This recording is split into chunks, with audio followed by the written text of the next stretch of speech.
Welcome back to my Mental Health and Crime channel. My name is Huda London. I'm a licensed cognitive behavior therapist. That's a CBT therapist and a licensed mental health counselor. Please like, share, and subscribe if you enjoy the contents in this channel. I'd like to start by thanking all my subscribers, my viewers, for all your support, your kindness. Today is a beautiful day for me. Today is a happy day for me. With all the hard work and with all my subscribers, viewers, support, we have finally hit 10,000 subscribers. It's always nice when you see that your work is paying off.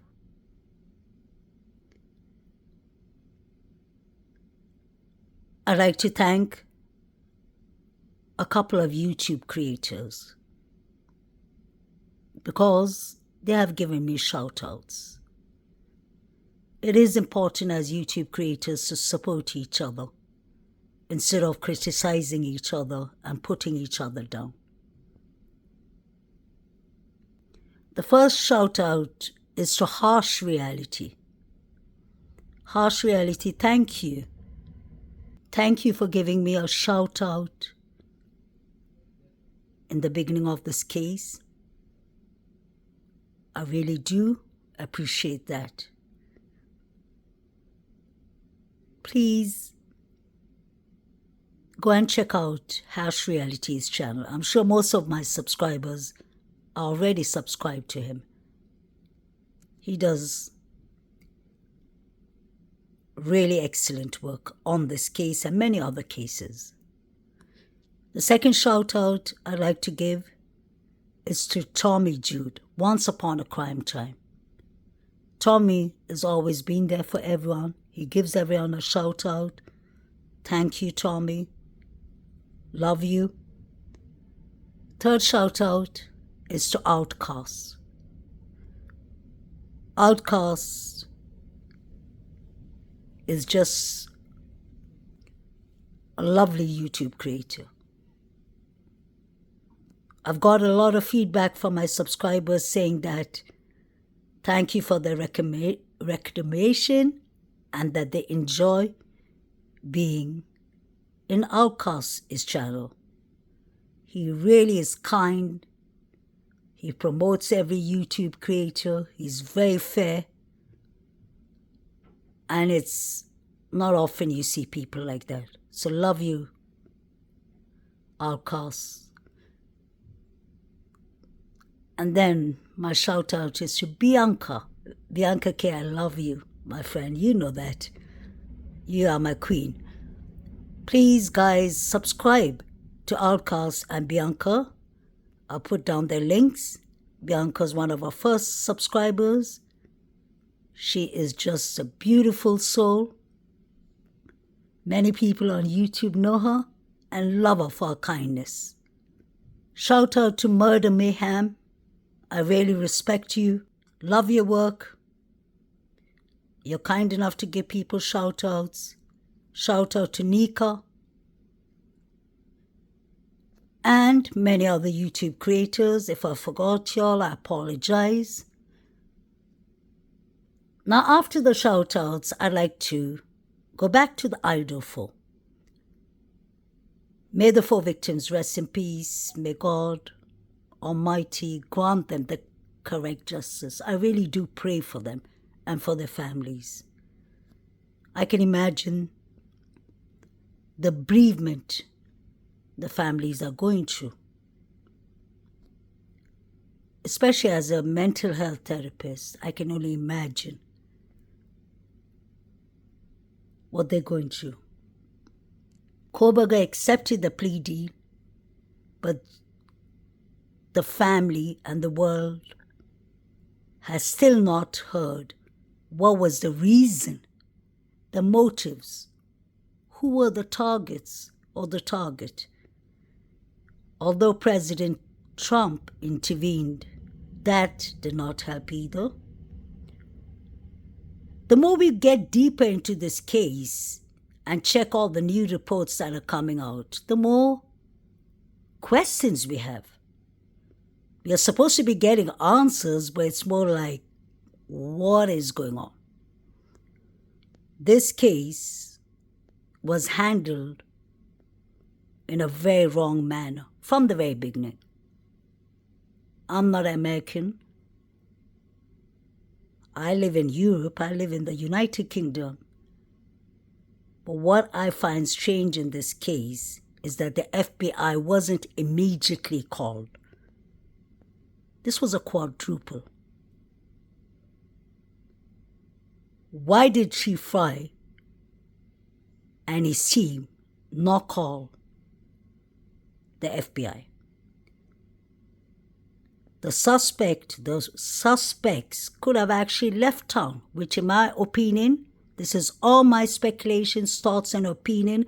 In my opinion, the suspect already left town. Hoodie guy. Today I would like to talk about Kaylee and her sorority members, and Maddie and Zan and her sorority members.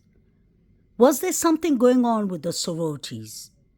Now that we are reading the reports and we've heard that Kaylee had issues with the sororities due to paying some bills like the rent while it was COVID and she wasn't even there, and other things like that, is a bit puzzling. And I want to know what happened in the rush year.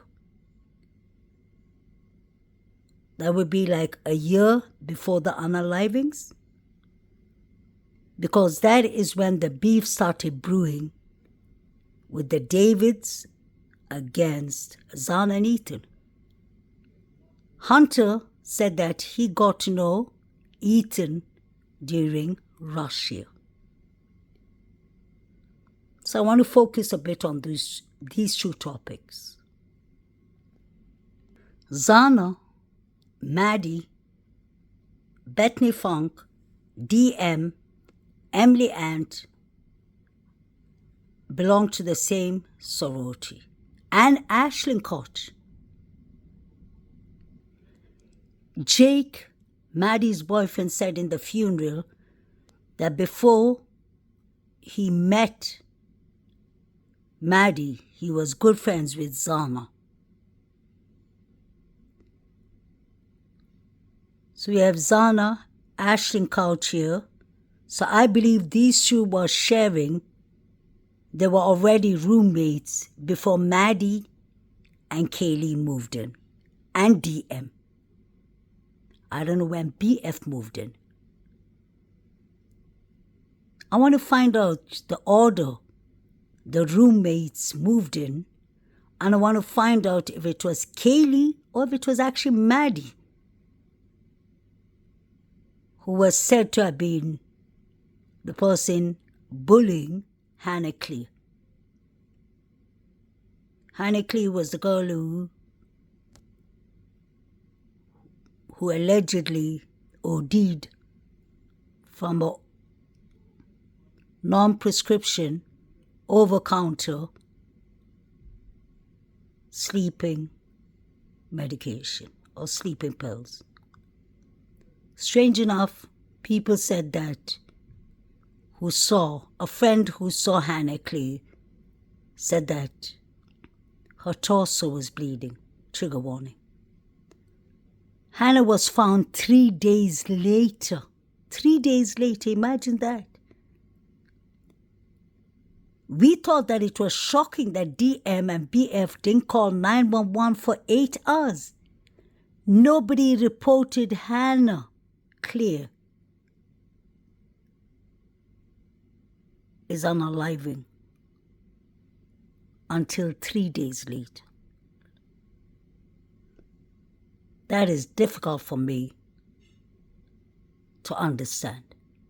Is this a common pattern of this university not to call 911? The lease to 1122 King Road was written on Ashlyn Koch. But the strange thing was Ashlyn Koch never lived there. She was in and out. So was Ashlyn Koch renting this house? For other purposes? We know that Ashlyn Koch was defending Demetrius and Emma Bailey. She was defending the two drug dealers that managed to OD Caden Young, a young boy, 19-year-old journalist student from Alpha Kappa, Lambda Frat. This was in March 2023. And in June 2023, we had Tim Reed, the young boy who got assaulted by 50 vandal members. I went and did a deep dive into who Tim Reed knows. He's friends with many of the frat boys, and he's friends with Adam Lauder. Found that strange. It could be just a coincidence, but I personally believe that all these unalivings are related. These are Kaylee's friends,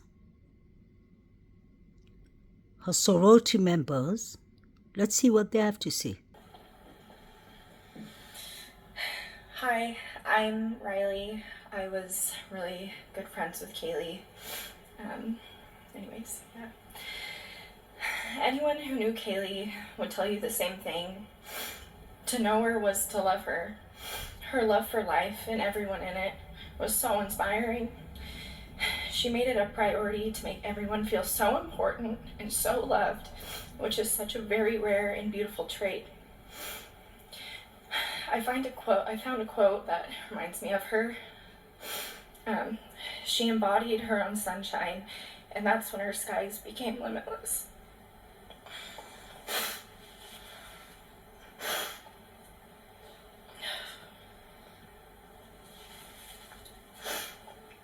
And that's the thing. Kaylee's skies were limitless. She had a drive and a passion for life.